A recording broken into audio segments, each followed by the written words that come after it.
Hello, my dear fellow veterinarians. In the last lecture, we were dealing with the diabetic ketoacidosis. Okay, in the last lecture, we have understood the pathophysiology of diabetic ketoacidosis and what happens to the electrolytes because of this decay in case of the dogs and cats, and we have also seen the findings of ABG. Okay, arterial blood gas analysis. Now today we are going to deal with the how we are going to manage the diabetic ketoacidosis, as it is an emergency situation.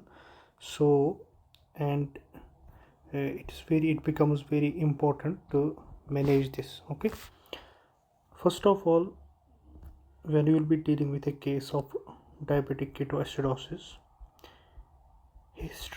to take the history of the animal is very important.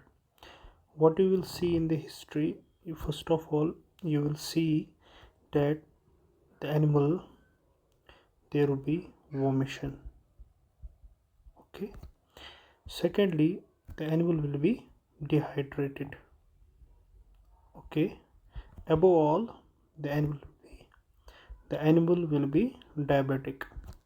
Okay, and there will be hypotension in the animal.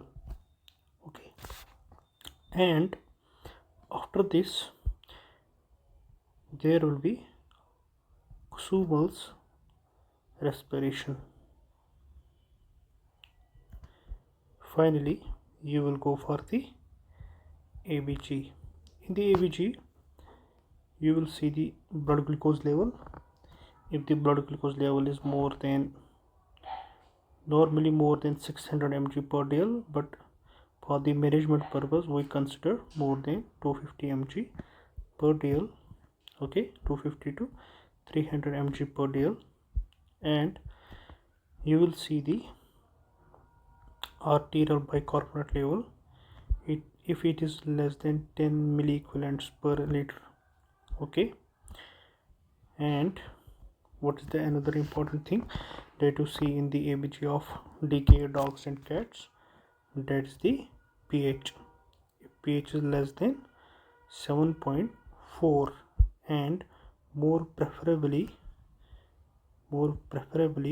when it becomes an emergency, when the pH is less than 7.1. Okay, and you will see the ketone levels. If the ketone levels are more than 5 millimoles per liter. So this will give you an overview that the dog or the cat is suffering from the diabetic ketoacidosis, and based on this ABG and these clinical findings, you will start the treatment of the animal. But before that, let me make you understand why there is vomition. Okay, it is very simple. Since you know that when there is decay, there is ketonemia. Okay, and these ketone bodies, they stimulate the chemoreceptor trigger zone. Okay, CT zone in the central nervous system, and that will lead to the vomition. Okay, the second reason is, since these ketone bodies are irritant, these are irritant to GI mucosa. Okay, these are constantly irritating the gastrointestinal mucosa, that will further lead to the vomition. And because of this vomition, there is the sodium loss. Okay, means since because of this vomition there is the huge loss of sodium, that further lead to the hyponatremia. As in the earlier class, in the last class, I have deliberated each and everything, how the hyponatremia occurs, and because of this vomition there is also hyponatremia. Why? There is because of the vomition there is the sodium loss. Okay, so This is how the vomition occurs. How the dehydration occurs, you all know that because of the osmotic diuresis, since there is glycosuria and this glucose, there is hyperglycemia. Because of this hyperglycemia, there is glycosuria, presence of glucose in the urine. It causes the osmotic diuresis, means a lot of water is not reabsorbed, rather it is excreted as urine. That will lead to the dehydration, okay, because of the osmotic diuresis. How there is hypotension, since there are two reasons. One is because of the osmotic diuresis there is dehydration, means there is fluid deficit, means in the body there is hypovolemia, there is less fluid. This is one reason. And the another reason is that may be asked in your examination, since in this diabetic ketoacidosis, in the earlier lecture I have told you there is metabolic acidosis, hypochloremic metabolic acidosis. And remember, acidosis is dilating peripheral blood vessels, okay. So hypotension is because of two reasons. One is the hypovolemia, that is the fluid deficit, and another is the acidosis. Since acidosis increased concentration of these protons, they lead to the dilation of these peripheral blood vessels, that will lead to the hypotension. And one more thing, in the history you will see that there will be tachycardia. Why? Because of the simply because of the dehydration.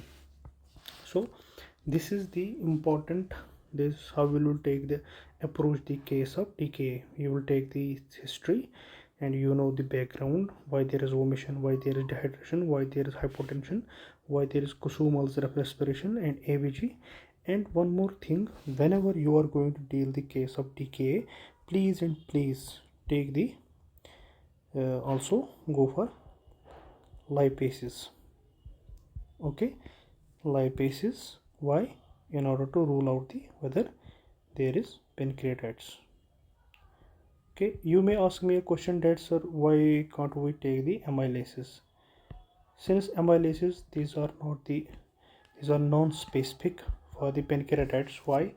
Since these amylases, it could be if the amylase level is increased, so it could be because of, since this amylase, it cannot confirm increased concentration of amylases, it cannot confirm it as a case of pancreatitis, okay.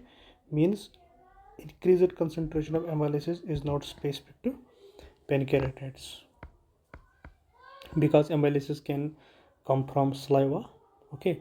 So it's not specific, but what is specific, that is the lipases. So lipases are confirmatory. So lipases are confirmatory. Now important part is management. When you are managing the DKA, you have to remember a sequence, okay. How you will be managing the case of DKA? First of all, you will go for fluid therapy, okay. Fluid therapy means you will go for fluid resuscitation. This sequence can be asked in the examination. Secondly, you have to monitor potassium levels, okay. Monitor potassium levels. So when we will be dealing with this setup, I will tell you if there is hypokalemia, how you have to manage the potassium level first. Third step is the insulin administration. Normally what we see what we see in the field are the young graduates, whenever they see the hyperglycemia or DKA, they will directly go to the insulin. But this is instead of treating the patient, it leads to the death of the patient. So this is the third step. And fourth step is bicarbonate therapy if needed, okay. Bicarbonate therapy if needed. So let us deal with the fluid therapy.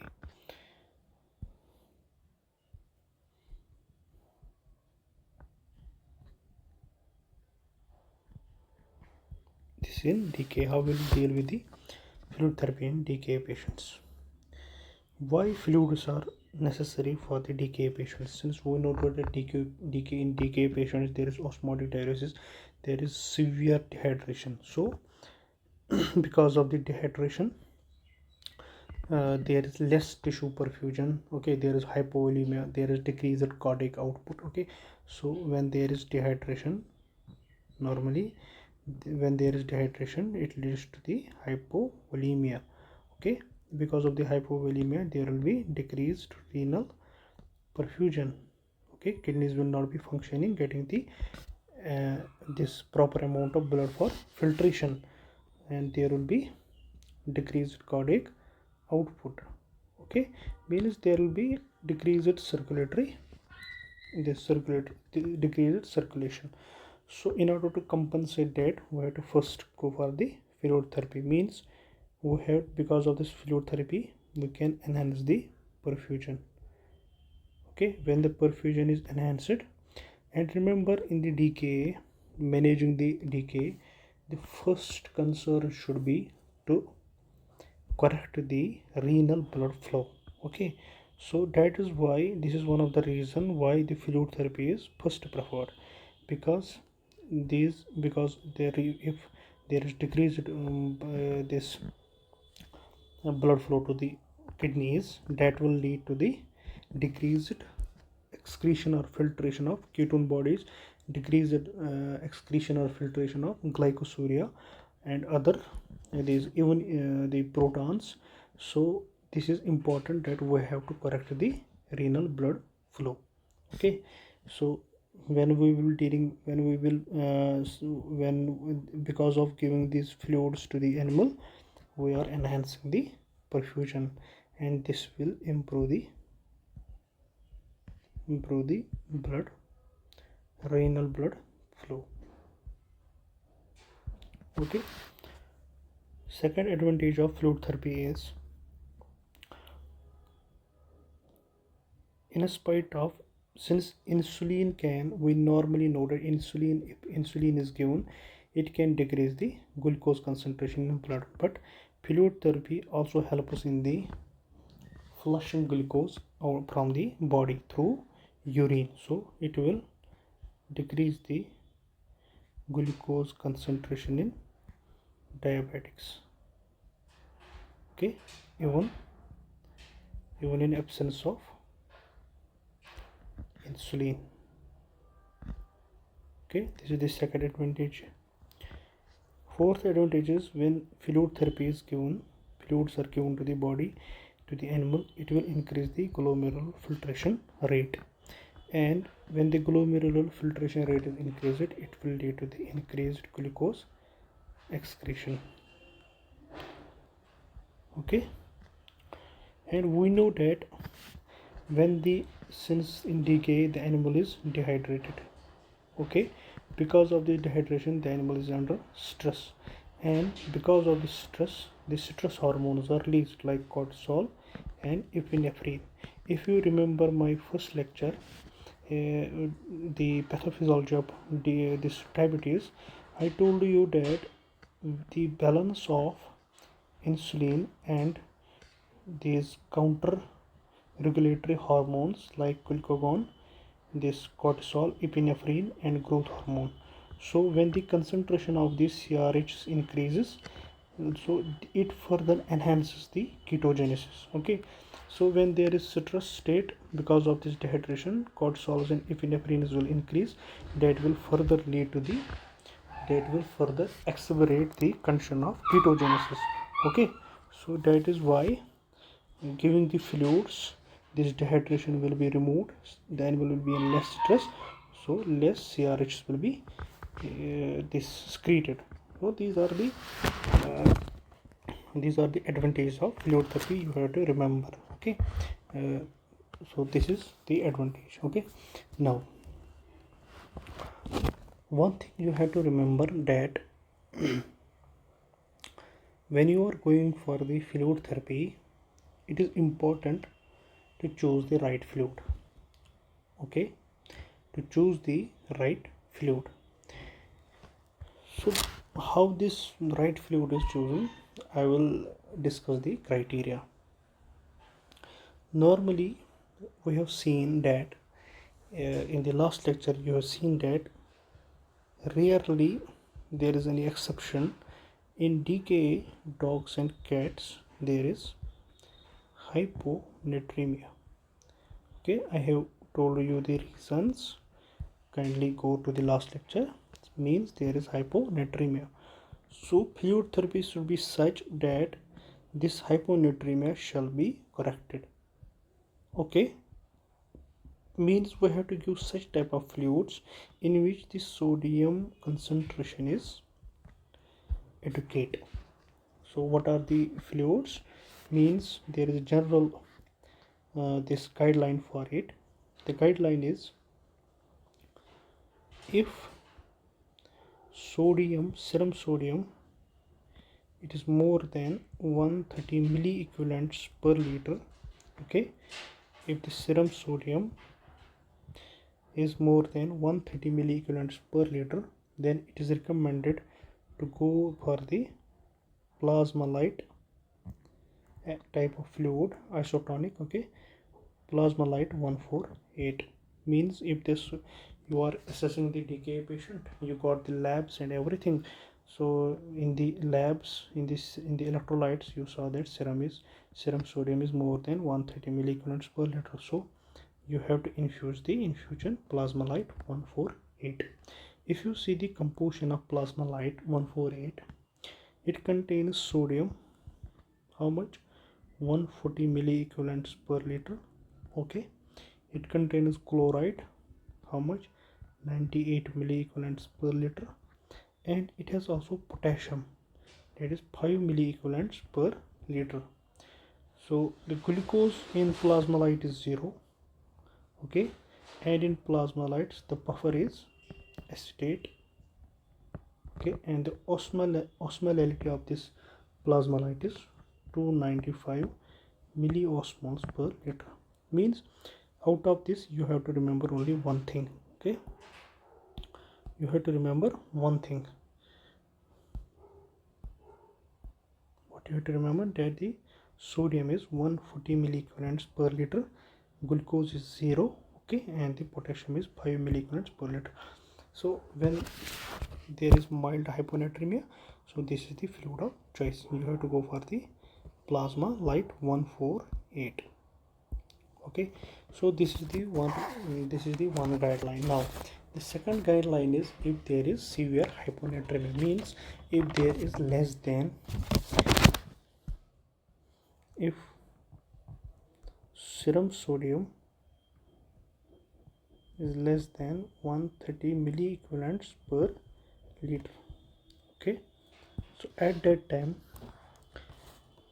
the fluid of choice is 0.9 normal, this percentage normal saline. So this is the isotonic fluid, isotonic normal saline.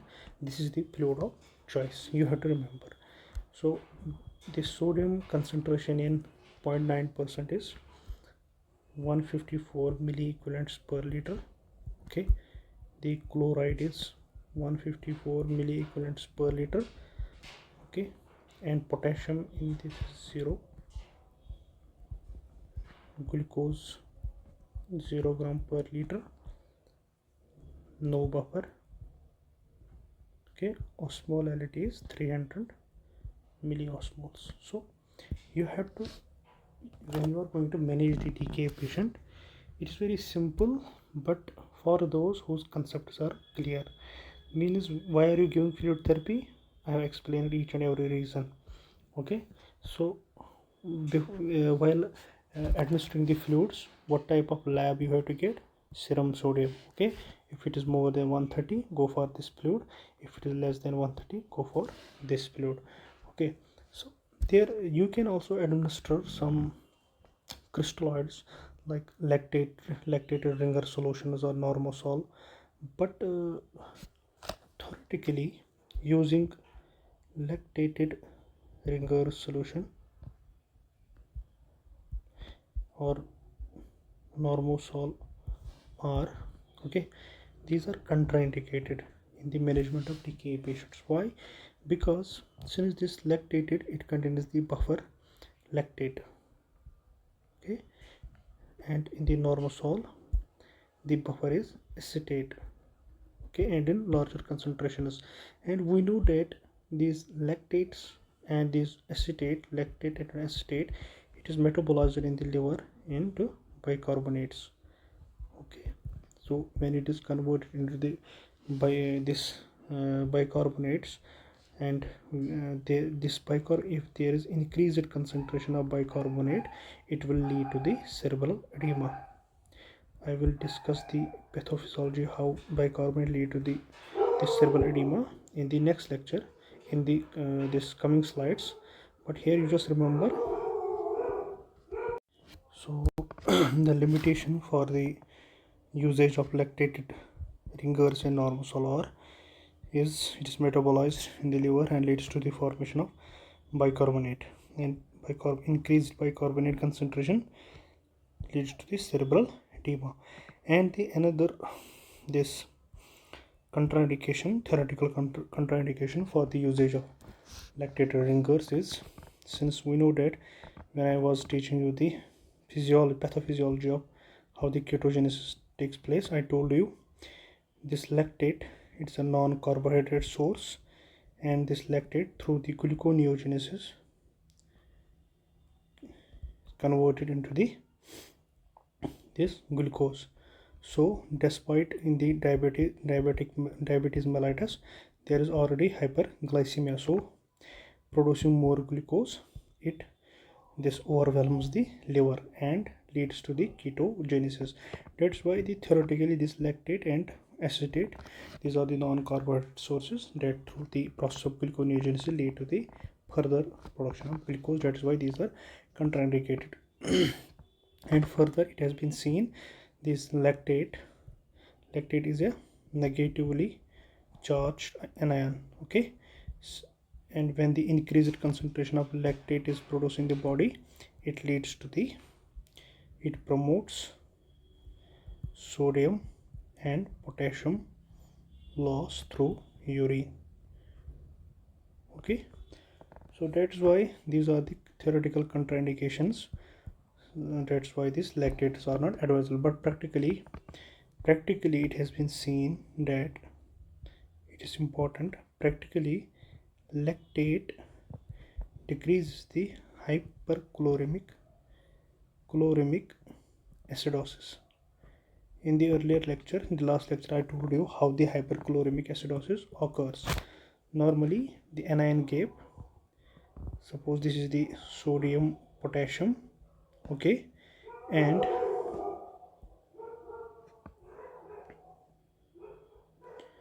this is the sodium potassium level in the body, okay. And during the normally what normal anion gap, how it looks like this, okay. These are in balance, there is electrical neutrality, means the bicarbonates and chlorides are in, they are in this neutral state, they are in normal this proportional concentration. But what happens during this diabetic ketoacidosis, there is the decreased concentration of bicarbonates, and this, when the bicarbonate is lost from the body, the chlorides fill this gap, okay. So that's why there is the chloride gap increases, it leads to the hyperchloremic acidosis. So when this bicarbonate concentration goes on decreasing, this lactate being the negatively charged anion, it compensates this hyperchloremic acidosis, means it takes some of the concentration of this chloride and balances the charge of this anion gap. That is why it is practically important, okay. Let me make you understand this clearly. Normally this sodium and potassium, okay, and this is the normal chloride and bicarbonates, these are in proportional concentration in the body. That's why the anion gap is, there is normal anion gap of 16 to 25 milliequivalents per, this is the normal, okay. In the last lecture I told you that how this anion gap is maintained inside the body of an animal, the normal anion gap. Okay, this is the normal. So you please go to the last lecture that 12 to 16 milliequivalents per liter is the normal. Okay.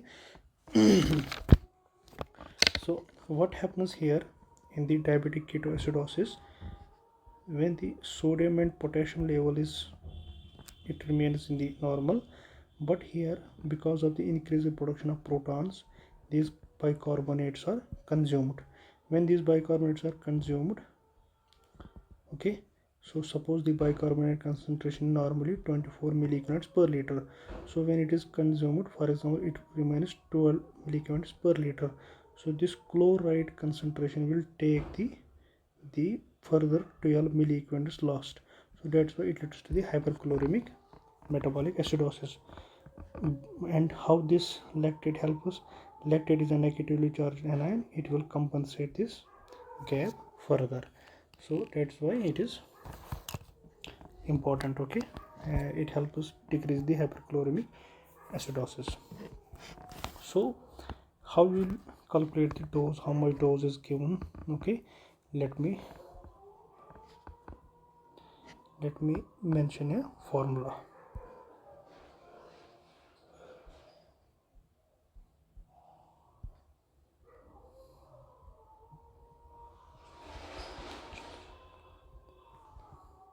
Dose in ml for first 24 hours. Okay, it is equal to percent dehydration into body weight of animal in kilograms into 10 plus 20 ml per kg per day. This is the insensible loss from the body, insensible loss of fluids, plus 20 to 40 ml per kg per day. This is the urine output. Okay, this will tell you the how much dose you have to give during the first 24 hours. If there is emergency and you are not this having time to calculate this dose in ml, normally 60 to 100 ml per kg per 2 hours it is given. Okay, this you have to remember, or 5 to 10 ml per kg. Okay, 5 to 10 ml per kg body weight. This fluid you have to give within 5 minutes, and whatever the approach you will choose, you have to give the fluid till the hypovolemia is resolved. How we will see the hypovolemia is resolved? One of the criteria is to see the urine output. If the urine is produced at the rate of the 1 to 2 ml, so how will you assess the fluid therapy is working properly? So you will see the urine output. Better to go for catheterization. Okay, because of this catheterization you will get the exact amount of urine produced. So how much the urine shall be produced? 1 to 2 ml per kg body weight per hour. Okay, when this much of urine is produced, it means that the patient is getting hydrated. Suppose, let us take an example. Suppose there is a decayed dog. Okay, so it's the ABG is 7.1, pH is 7.1, bicarbonate is 10. Okay, milliequivalents per liter. Its blood glucose is more than 400 mg per dl. Okay, and its ketones are more than 5 millimoles, means it is in decay dog with other complications like vomition, nausea, okay, like hypotension, like dehydration and cosmos. So first of all you have to go for the fluid therapy. So, and the serum sodium is 130 less than 130 milligrams per liter, so you will choose the 0.9% normal saline. So how you will go for the fluid therapy? I told you the three ways. The first way is giving the this much of dose in ml for the first 24 hours, or giving calculating the how much the fluid is required, you have to give that within 2 hours, or this much of fluid within 5 minutes. For example, there is the dog, okay, it is a 10 kg dog, DK dog. So how much fluid shall be given,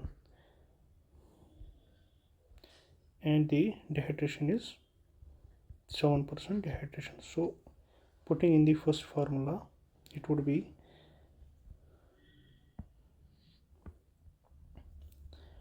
dose in ml, it would be equal to percent dehydration is 7, body weight is 10, okay, 710 multiplied by 10 plus we will consider insensible loss of 20 ml,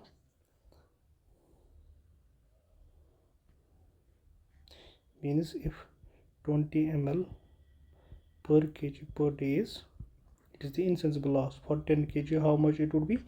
200 ml, okay, plus the urine output, consider it as 20 ml, it like in the formula it is 20 ml per kg per day. So for 10 kg it would be 200 ml, okay.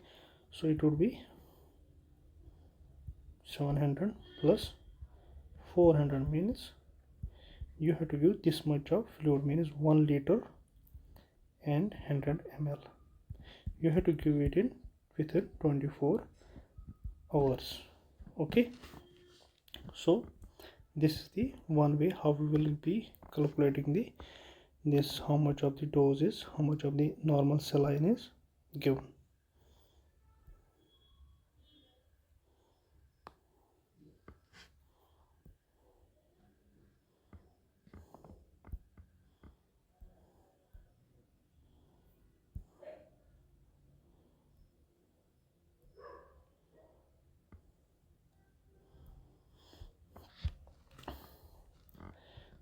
So you have to give it within 24 hours, and after that giving the fluids, giving the this everything, get your labs, okay. Giving for the 7 kg dog with 7% dehydration, giving the this fluid.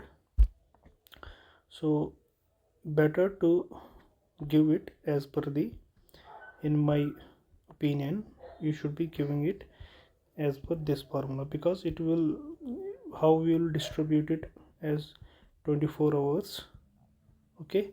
So it is a bit cumbersome. So giving it like this, for example, for a 10 kg dog, so it would be 10 multiplied by giving, I told you it is 60 to 100 ml per kg per 2 hours. So how much fluid? Suppose we take 100 ml into 10, it means 1 liter. So you have to give it as within the 2 hours for a 10 kg dog. So after that, see the urine output and other things. If it is hydrating, so stop the fluid therapy. Second, the approach in it is,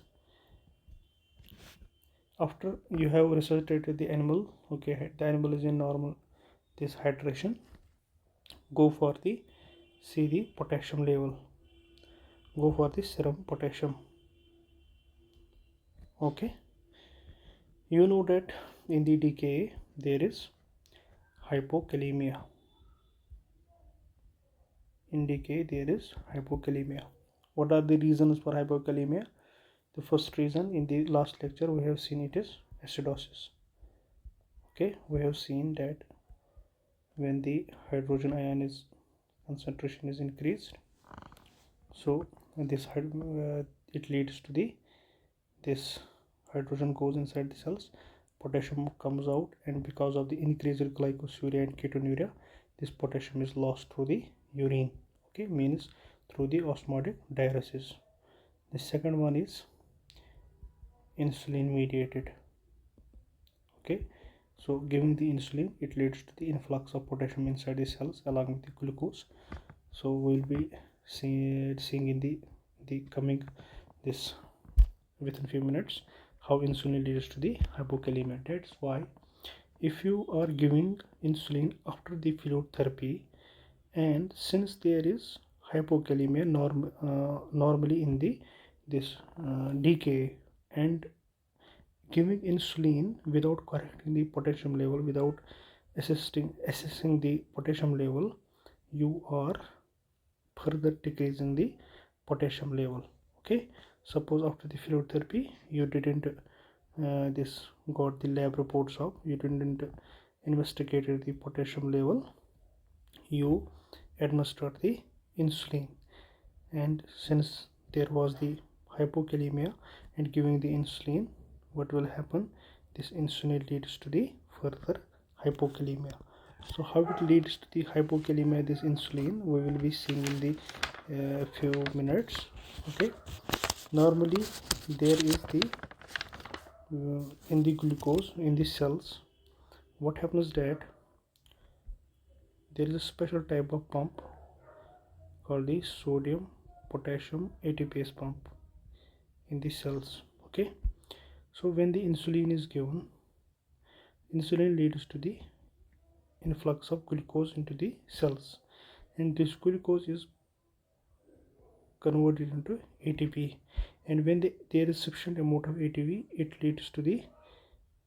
it increase the efficiency of ATPase pumps. Okay, so what will happen, it leads to the efflux of sodium and influx of potassium, and the potassium is concentrated into the cells and it leads to the hypokalemia.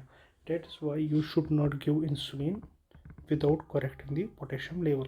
Suppose the potassium level is normal, it is more than, it is 4 to 5 milliequivalents per liter, then there is no need to give the potassium, you can give the insulin. Okay, but while giving the insulin you should always check for the hypokalemia, and ECG, you should continuously get the ECG. So what about the this potassium, how this is, suppose there is a patient, the above patient. Okay, there is the above patient.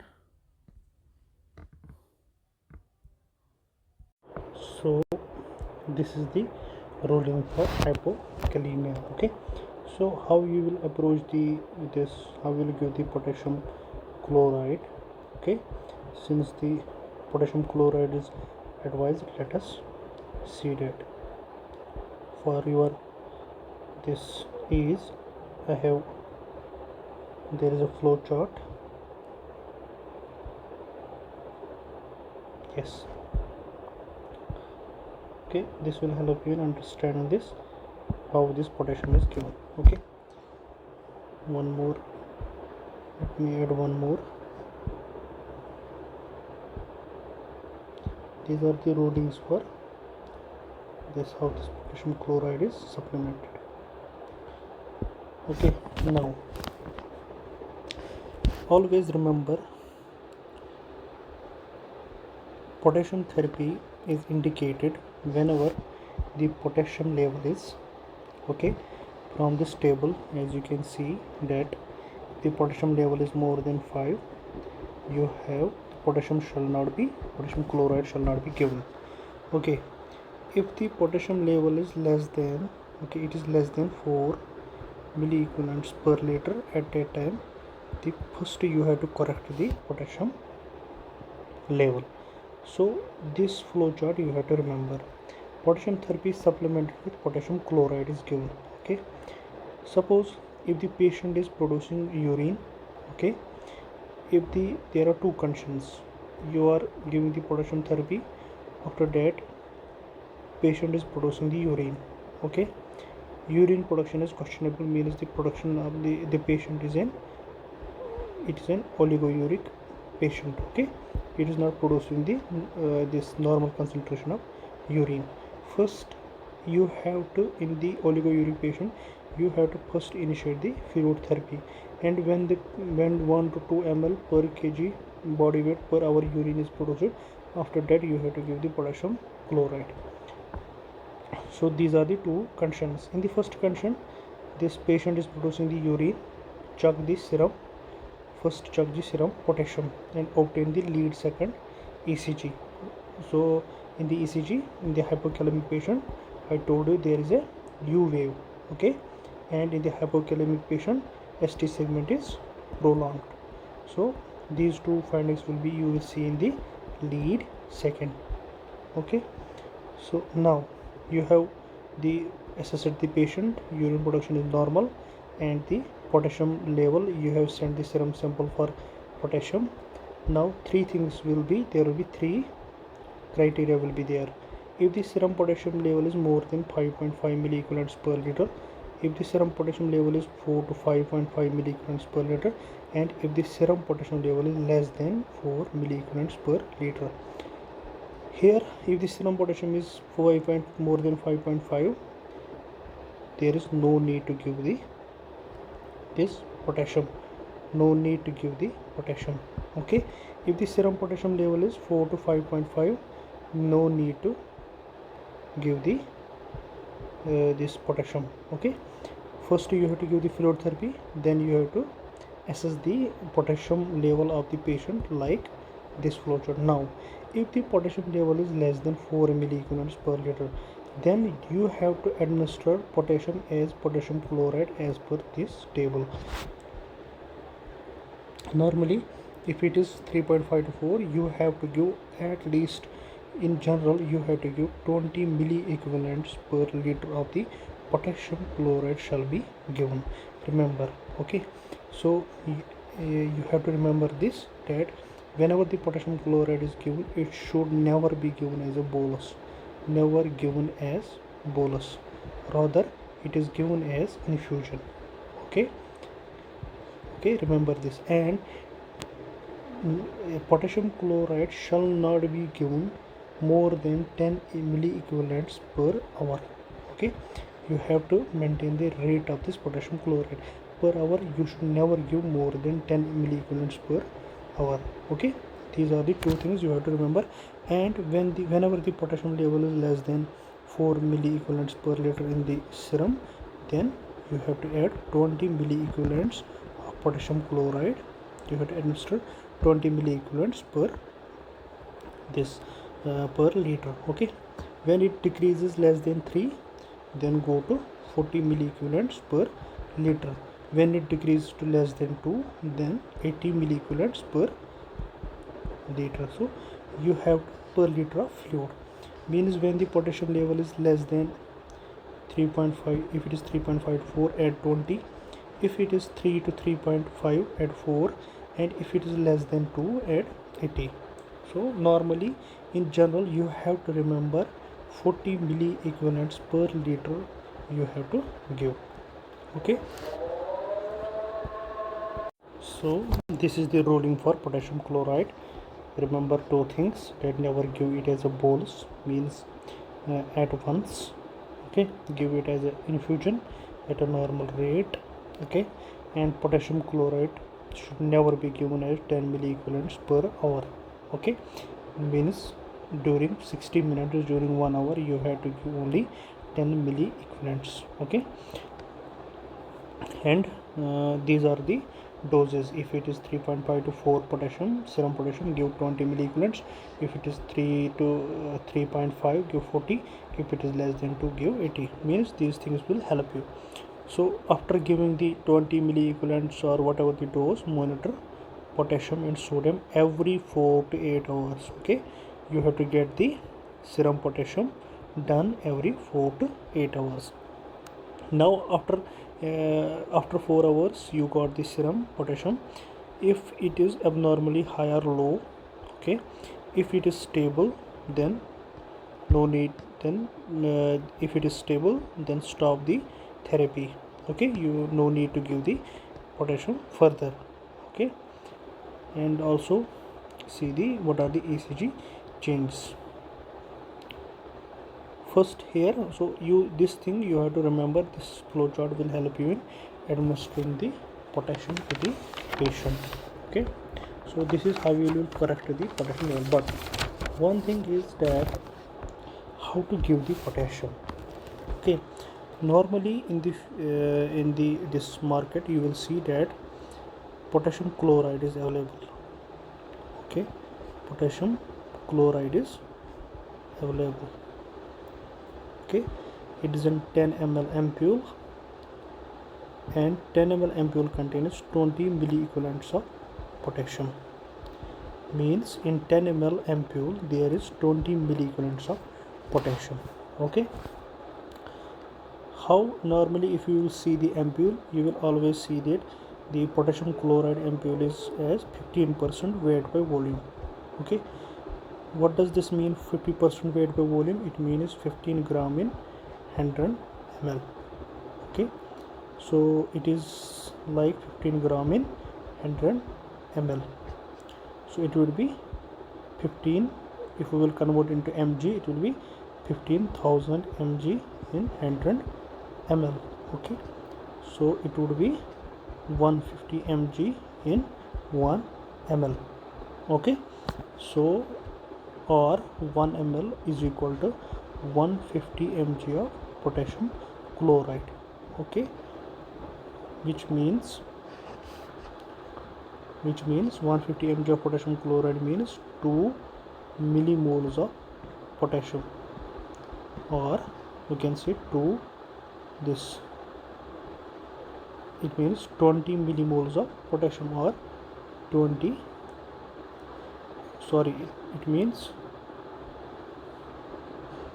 sorry, here is one thing, that 1 ml contains 150 mg of potassium chloride, which means 2 millimoles of potassium, or you can say that 2 milliequivalents of potassium. So it means that 1 ml contains 2 milliequivalents of potassium. In 10 ml ampule it would be 20 milliequivalents of potassium. So you have to remember in short that 10 ml ampule in market contains 20 milliequivalents. So if the patient, as per this chart, if the patient is having, suppose it is having less than 4 milliequivalents of potassium. Okay, it's a DKA patient having less than 4 milliequivalents of potassium, so you will be given 20 milliequivalents. Okay, milliequivalents of potassium chloride. So 20 milliequivalents means you will give the 10 ml ampule.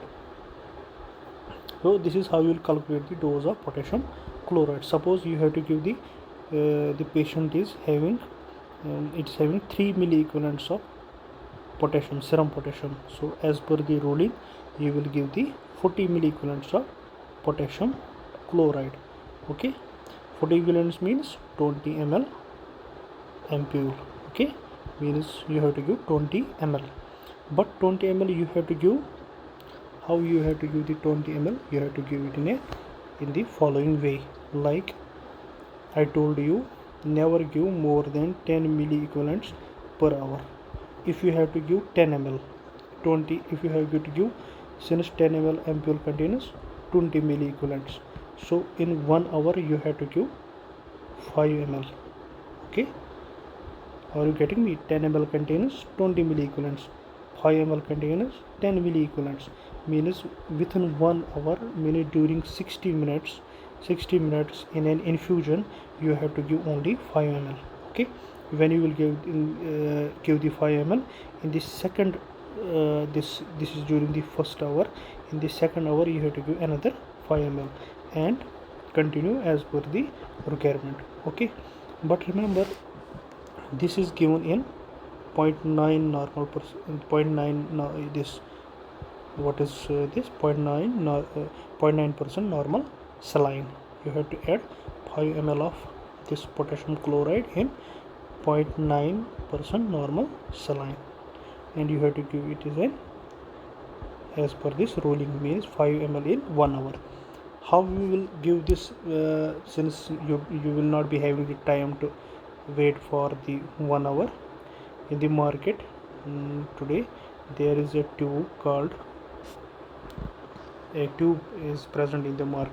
A tube, you should be, whoever is doing the practice of small animal practice, the clinician shall be having this tube.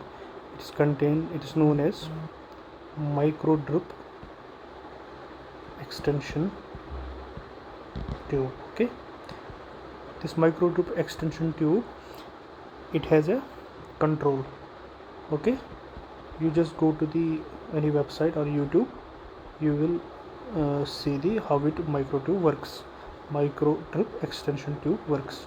So it gives a controlled release of infusion. Suppose you have to give in 1 hour, you have to give 5 ml. So there is a control here. You will set it at 1 hour, set it at 5 ml, and it will give only 5 ml within 1 hour. So it will help you in giving this potassium chloride. But remember, never give more than 10 milligrams per hour, and after every hour get a serum potassium. Okay, why to get serum potassium? In order to see whether there is hyperkalemia. So these are the rulings for potassium, how you give the potassium chloride for a DKA patient, how you go for the fluid therapy in a DKA patient. And now what is important is the insulin. Third most important is you have corrected the fluid, you have corrected the potassium chloride level in the DKA patient. Now it is the administration of insulin. Okay, insulin to a DKA patient. You know that this insulin, how it helps us. Insulin has a lot of functions. How it helps us, how it leads to the this, it inhibits the lipogenesis, it inhibits the ketogenesis. So you have to, what are, how it helps us. Since this insulin therapy,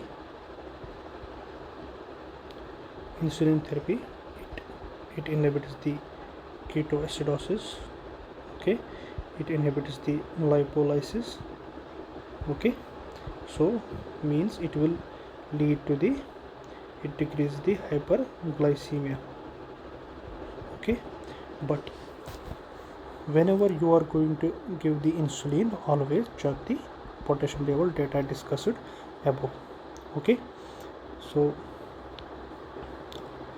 normally it is seen that if the potassium level is normal, okay, you are getting the serum potassium level is normal, then there is no need of giving the potassium.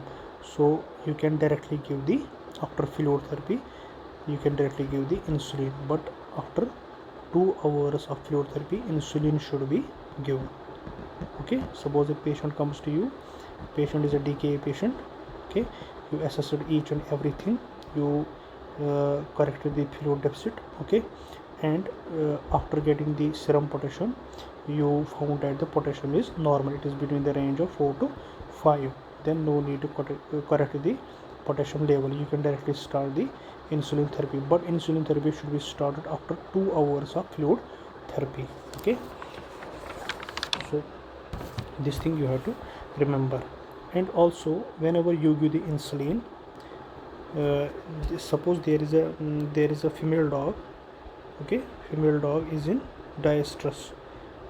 As in my first lecture I told you, in distress there is the increased production of progesterone, and progesterone has an antagonistic role on insulin. So you have to first correct this,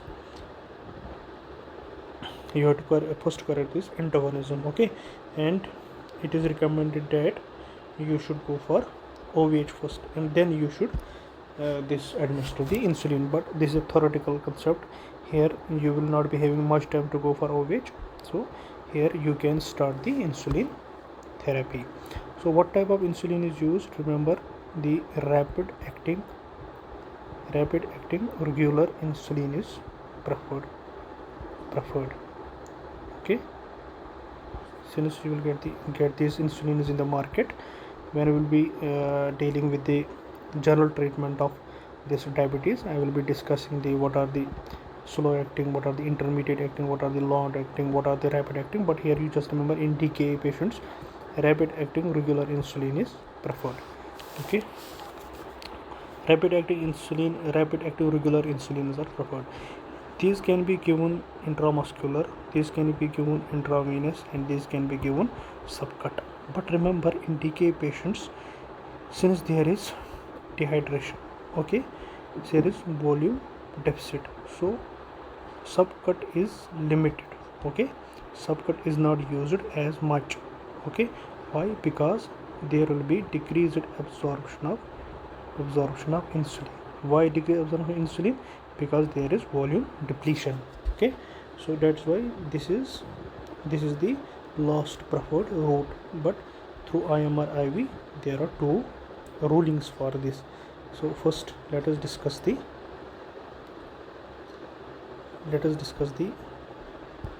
first protocol is hourly intramuscular insulin therapy.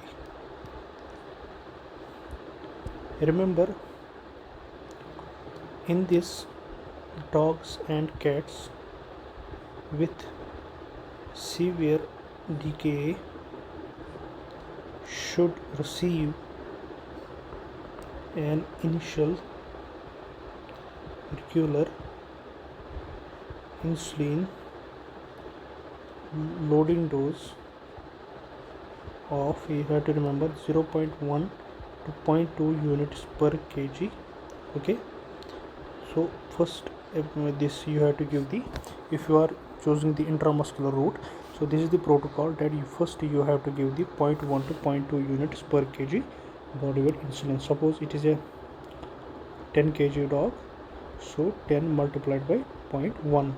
okay, so how much units it becomes? So are you getting me? Means if it is a 10 kg dog, and in a 10 kg dog, okay, you have to give 1 unit. Okay, this is the loading dose. After 1 hour you have to give again 0.1 unit per kg regular insulin intramuscular. This is also intramuscular. Normally the muscles of hind legs are preferred. Okay, so this is,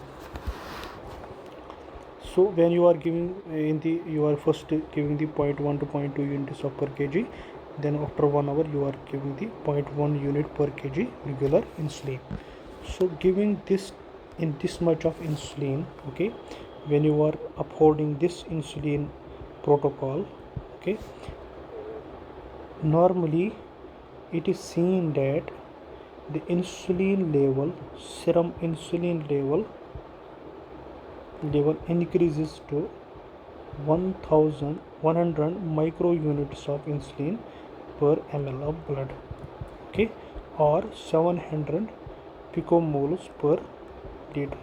Okay, when you are going through this protocol, giving 0.1 to 0.2 units per kg, and after 1 hour 0.1 unit per kg regular insulin intramuscular, so this much of insulin is created in the serum. How much? 100 micro units per ml or 700 picomoles per liter.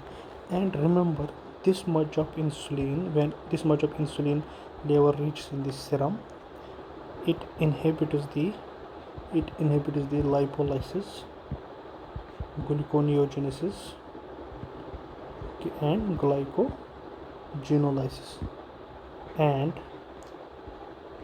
promotes utilization of glucose and ketones. Okay, so means it leads to the reversal of hyperglycemia. How much? Following this protocol, this much of concentration when reached in the serum, it leads to the reversal of DKA. So after that you have to get the blood glucose done. Okay, you have to send the sample to the lab and see how much glucose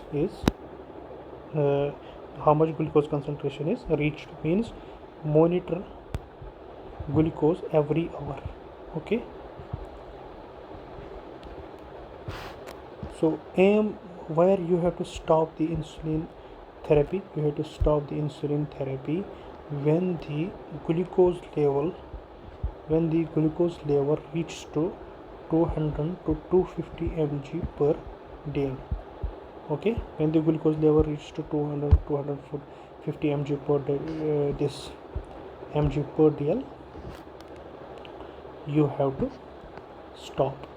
But remember, reaching this level, okay, reaching this level Remember, per hour only 50 mg per deciliter of glucose should decrease.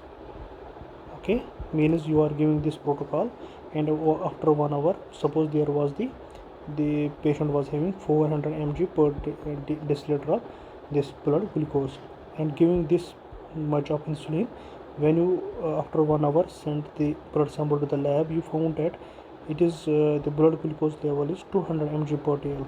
It means that there is the rapid decrease of this glucose. It may send the patient to the hypoglycemic shock. Because why the ruling is that only 50 mg per dl should decrease in 1 hour. Here 150 mg more has decreased, so there is the shortfall here. You have to correct it. Okay, so this is the ruling that 50 mg per dl glucose should decrease per hour. And overall you have to this much of glucose level shall be achieved in 6 to 10 hours. Why you have to go slow and steady? There is a reason for this stat. If you are giving the high dose of insulin, if you are not following this protocol, the animal may go into the hypoglycemic shock. Okay, that's why you have to follow this slow and steady. And remember this glucose concentration decreases rapidly, okay, than ketone concentration. Okay, means when you are following this protocol, okay, you will see that the glucose concentration will reach to the normal within 12 hours, but the ketone level takes 48 to 72 hours. Okay, this is the intramuscular protocol. How we will when you are giving the intramuscular insulin, how we will monitor the protocol. So you have to be very cautious while giving this insulin. So this is the intramuscular protocol. What about the intravenous? So when the glucose level has reached 200 to 250 mg per deciliter, okay, and if the blood glucose level is less than 250 mg per deciliter per hour, now if it is less than this, you have to give again regular insulin every 4 to 6 hours intramuscular. Okay, or if the hydration is good, you can give subcut also 6 to 8 hours. So you have to make the adjustments on the basis of this glucose concentration. Okay, so when it is less than 250 mg per deciliter, then give regular insulin after every 4 to 6 hours, not after every 1 hour. After every 1 hour you have to give only when it is more than 250 mg per deciliter, and your aim is to reach this 200 to 250 mg per dl. Okay, so suppose if the blood glucose level is less than 150 mg per deciliter, at that time you have to give 5% dextrose IV also. Why? To counter the hypoglycemia. That's why you have to be very sensitive while giving the insulin. You have to follow each and every step. The second protocol for insulin is constant low dose IV insulin infusion technique. Okay, here you have to prepare infusion of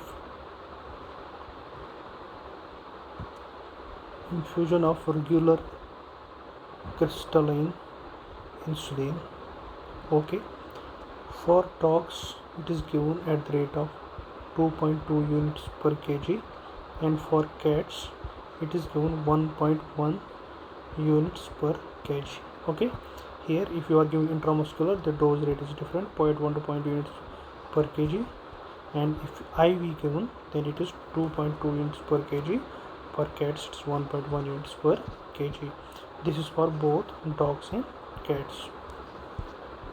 Okay, so this much dose has to be added to 250 ml of 0.9% isotonic normal saline.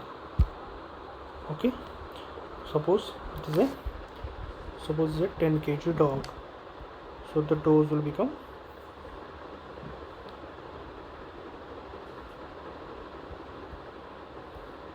it will become 20 units. Okay, these 20 units of insulin has to be added in 250 ml of normal saline, then given IV. Okay, so you have calculated the dose added to the 250 ml of 0.9% normal saline. After that, you have to administer this insulin at the rate of 10 ml per hour. Again, here the what I told you earlier, there is a tube that will help you in administering the micro drip extension tube. So please visit the YouTube and see the video on how it works. Okay, so here 10 ml per hour you have to give this much of infusion. Okay, for this, remember, you have to here you have to choose a separate line. Okay, fluid line, separate fluid line. Okay, suppose in the dog you gave the fluid to the through the cephalic vein. Okay, cephalic vein. Here you can go for the central catheterization, means the different fluid line has to be chosen. You have to choose a separate this fluid line for this much of insulin. Okay, and remember, suppose the 250 ml, suppose the volume becomes 260 ml after adding the this 22, suppose it becomes the it is the 250 ml of normal saline, first 50 ml of containing the 22 units of insulin, so this becomes a solution. Out of the solution, initially first ml of this solution is discarded. Okay, you have to discard it. Why? Because why you have to discard it? Because the insulin has the tendency to get adhered to the glass or plastic surfaces, that will decrease the actual concentration of the insulin. That's why the first 50 ml of the insulin is discarded. Okay, so upholding this protocol, administering this infusion at the rate of 10 ml per hour. Okay, so this much of protocol and this much of rate will provide insulin infusion of 0.05 units per kg per hour to cats. Okay, and 0.1 units per kg per hour to dogs. Means using the 2.2 units per kg dose rate in dog and 1.1 in cat, administering at the rate of 10 ml per hour, it will give 0.05 units of per kg per hour insulin to cats and 0.1 unit per kg per hour to dogs. Okay, and at this infusion rate, it has been shown that the insulin concentration reaches to, means giving 10 ml per hour, it will give this much of insulin infusion rate to cats and dogs. It will create almost 100 to 200 micro units of insulin per ml, or 700 to 1400 picomoles of insulin per liter in dogs.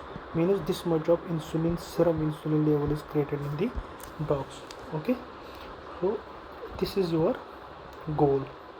Okay, so hope you understood this, how this insulin infusion is given. But remember here that per hour, how much of, again in the IM, again 50, how much glucose should decrease, 50 mg per dl per hour should decrease. This is the ideal. Okay, when the blood glucose level again reaches to the less than 250 mg per dl, now here insulin infusion can be discontinued. Okay, means IV insulin can be discontinued. Now you can go for regular insulin intramuscular as discussed the EPO, or if hydration is normal you can go for subcut. Okay, so this is the protocol. Once the dog or cat is stable, how will see the cat or dog is stable, means there will be no vomition, there will be no electrolyte deficiency. Okay, there will be no fluid deficit, or parameters will be normal, means the cat is eating, appetite is normal. So then you can go for long acting insulins like lentinsulins, like protamine, zinc insulins. Okay, so this is the ruling part, how you go for intramuscular this administration of insulin to a DK patient, how you can go for IV insulin. Choice is yours, you can either go through IM or you can either go through IV, but you have to follow the protocol. Okay, you have to monitor the blood glucose every hour it should decrease 50 mg per dl, and it should finally reach to the less than 250 mg per dl. When it reaches the less than 250 mg per dl, then in IV can be discarded, then intramuscular can be upholded. So this is this protocol for it. But whenever you are giving the IV this insulin, you have to get two catheters, peripheral catheter and central catheter. Means you are giving the IV insulin, you have to get two lines set. One is you have to set peripheral catheter in the saphenous or cephalic vein. Okay, this is for insulin. Through this you have to administer insulin, and for this central catheter, through the central catheter that is in the jugular vein.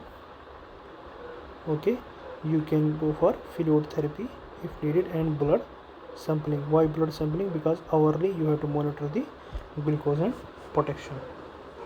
Okay, so hourly you have to, means this is the rate, 10 ml per hour you have to give it.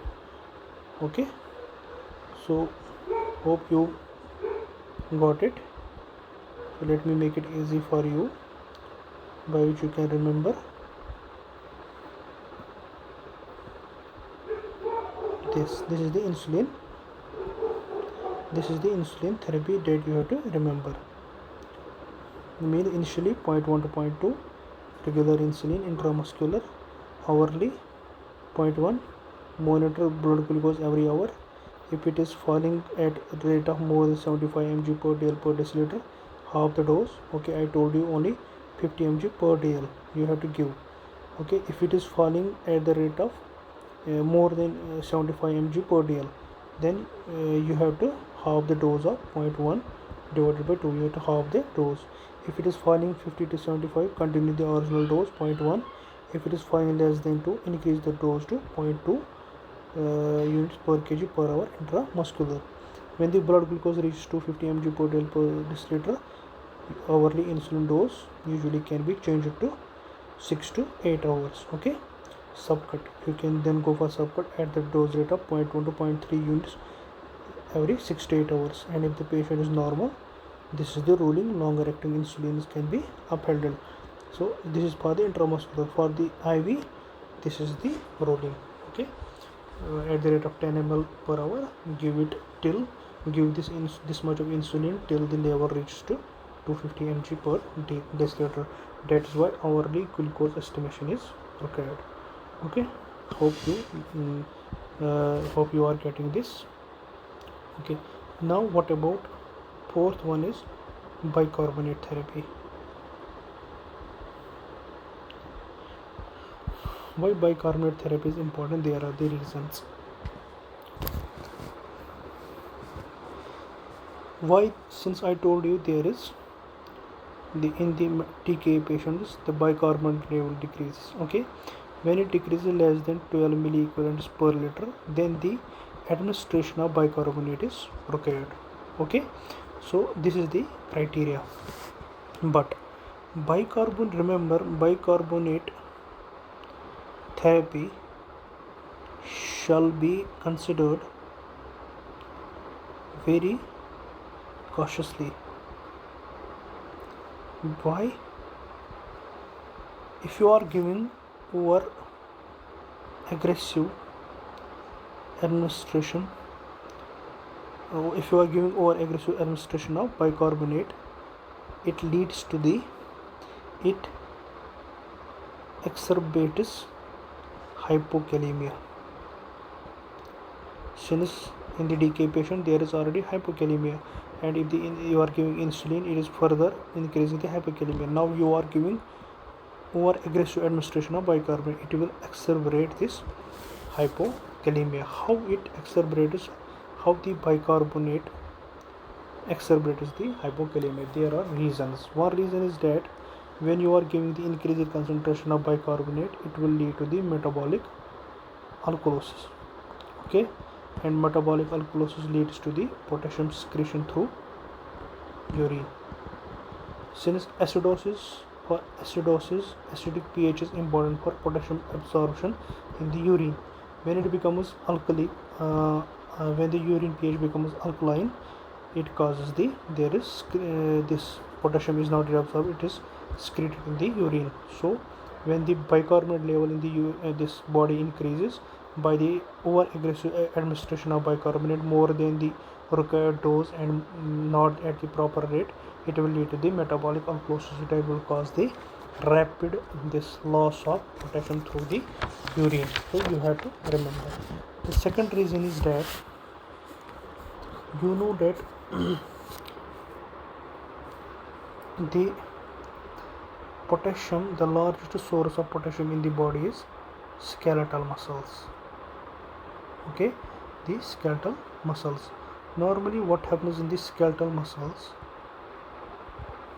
since this is the, suppose this is the serum and this is the skeletal, inside of the skeletal muscle, normally what happens, there are two types of transportations. One is that inside the skeletal muscles the protons are produced, and in exchange of the protons there is intake of sodium. Okay, uptake of sodium, and this sodium is again this moved out of the skeletal muscles into the serum and in exchange of the potassium.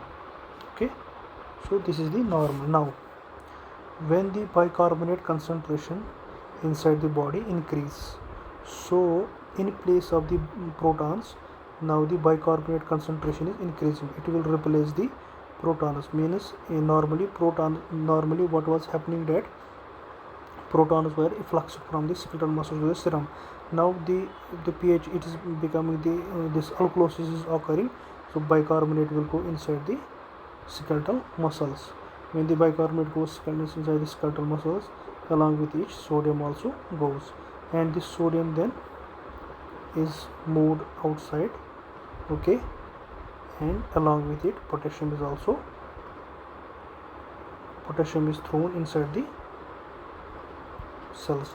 So this is another mechanism, and one more mechanism is this metabolic alkalosis.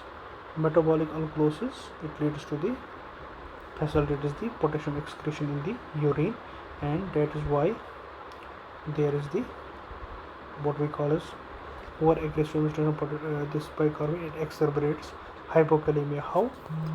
One reason is this metabolic alkalosis.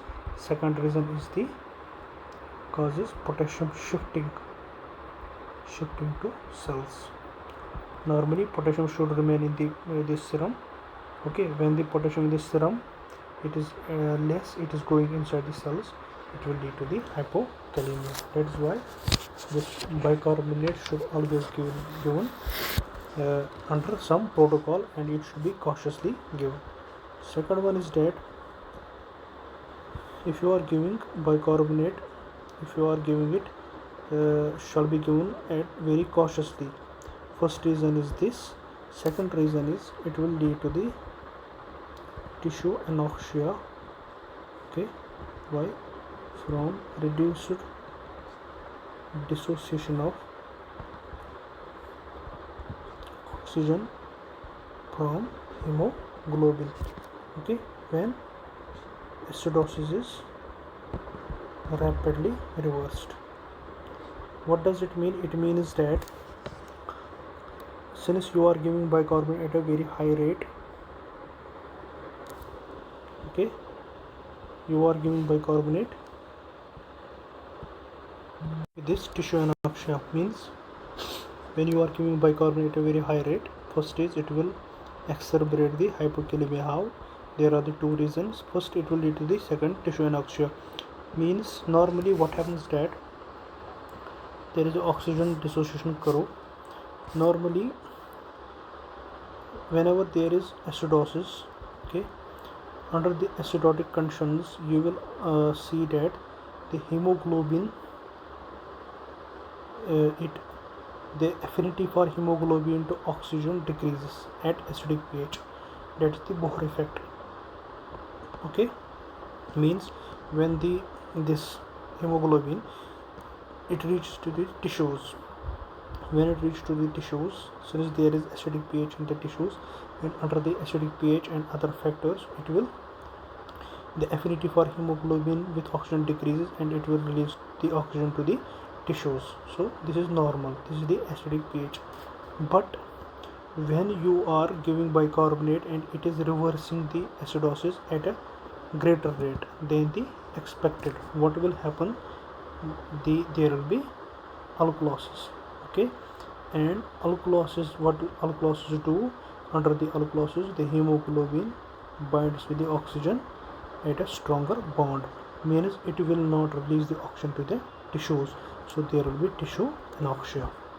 Okay, and the third one is important, that when you are giving the bicarbonate at a aggressive rate, okay, it leads to the rapid CSF pH decrease. Okay, means the pH of CSF, it decreases, it becomes acidic, and it will lead to the CNS edema. Okay, this is the reason that these are the reasons that you should always give bicarbonate at a limited rate.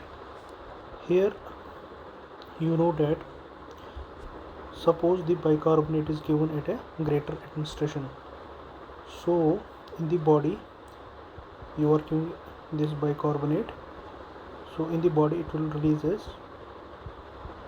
proton plus bicarb ion. Okay, and when you are giving more bicarbonate, it will lead to the generation of protons and bicarb ion, and it leads to the formation of carbon dioxide and water. This carbon dioxide has the tendency to cross the blood-brain barrier, and when it crosses the blood-brain barrier, it reaches to the CSF. When it reaches to the CSF, okay, this carbon dioxide in CSF, it reacts with water and forms the carbonic acid. Okay, and this carbonic acid dissociates into protons and bicarb ions, and when there is increased concentration of carbon dioxide, increased protons will be released, and this will decrease the pH of CSF, and it means acidic pH. And you know that acidic pHs, it leads to the dysfunction of enzymes, okay, proteins, that will limit the functioning of cell membrane, and the water will enter the brain cells and lead to the edema.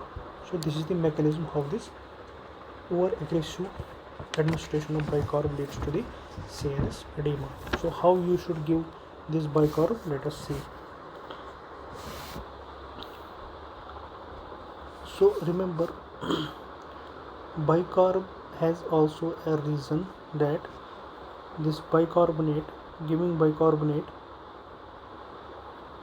it is remembered that 1 milliequivalents of keto acids lead to the formation of 1 milliequivalent of bicarbonate.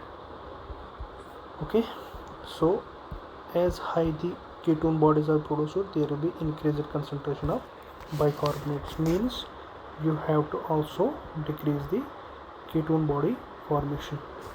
So the how much milliequivalents of bicarbonate are required, there is a formula is body weight of the animal into kgs multiplied by 0.4 into 12 minus animal's bicarbonate. Okay, that you will get from the ABG multiplied by 0.5. Suppose if the body weight of the animal is 20, so how much milliequivalents of bicarbonate is required? So it will be 20 multiplied by 0.4 into this into 12 minus suppose the animal's bicarbonate is 10 multiplied by 0.5. how much it will be? It will be almost 8 into 2 multiplied by, it will be almost 8 milliequivalents, or this much of bicarbonate is required for the patient. So how you give the 8 milliequivalents? Let me make you understand. Okay, again, never give bicarbonate as bolus like the potassium chloride. It should be given as an infusion. So how it is given?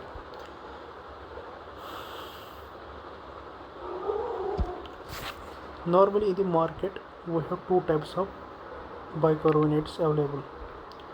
Okay, one is 7.5% bicarbonate, okay, and another is 8.4%. 7.5% and 8.4% bicarbonate is present.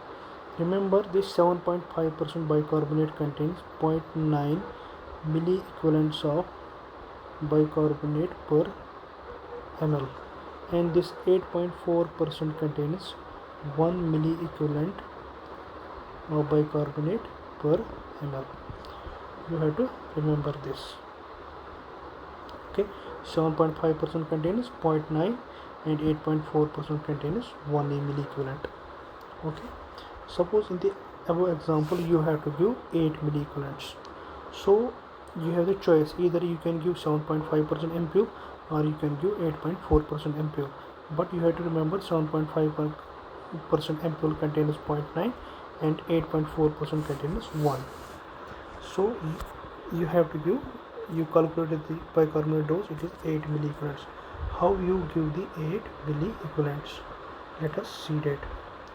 If you are giving the 8 milliequivalents, you are giving the 8.4, this 8.4% MPU, it means that you have to give 8 ml. Are you getting me? Means 1 milliequivalent contains, there is in 1 ml there is 1 milliequivalent. So here you have to give 8 milliequivalents, means you have to give 8 ml. Okay, if you are giving the 7.5%, how much volume you have to give? You have to give 8 milliequivalents divided by 0.9 milli, which equal to 9 ml. Okay, so this is how you calculate the dose, but at once you do not have to give the, never give the at once 8 ml or 9 ml. How? There is a rule for it. If you are giving the 8 ml, first give 50% of it, means during first 4 hours give 50%, means for the first 4 hours you have to give 4 ml.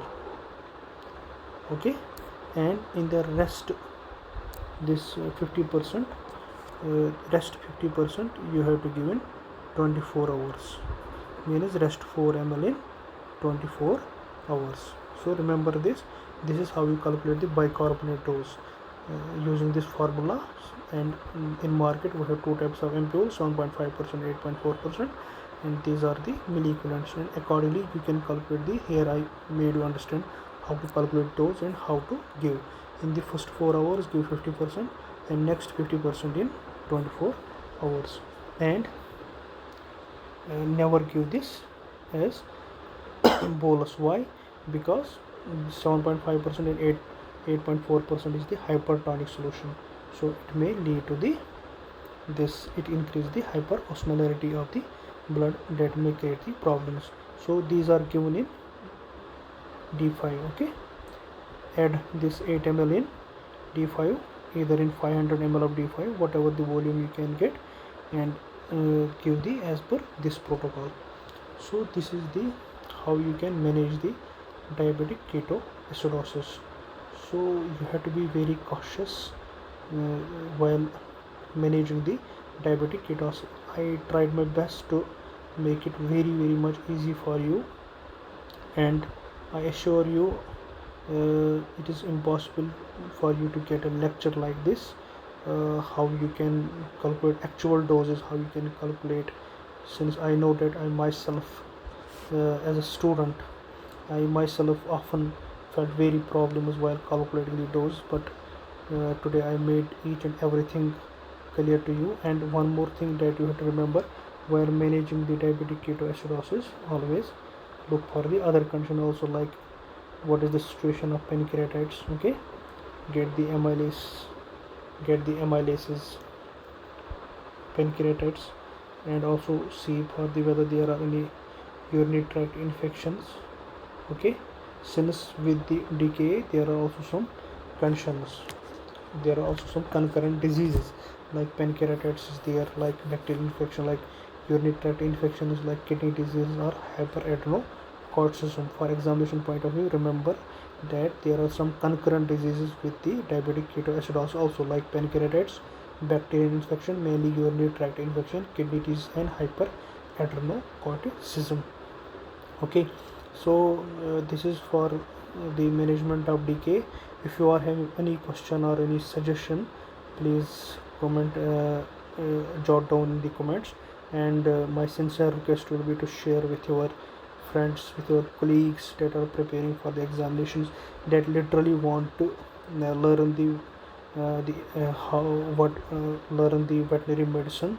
Since veterinary medicine, you should be having the each and everything should be clear to you while dealing with the cases. Okay, in the next lecture we will be dealing with HHS.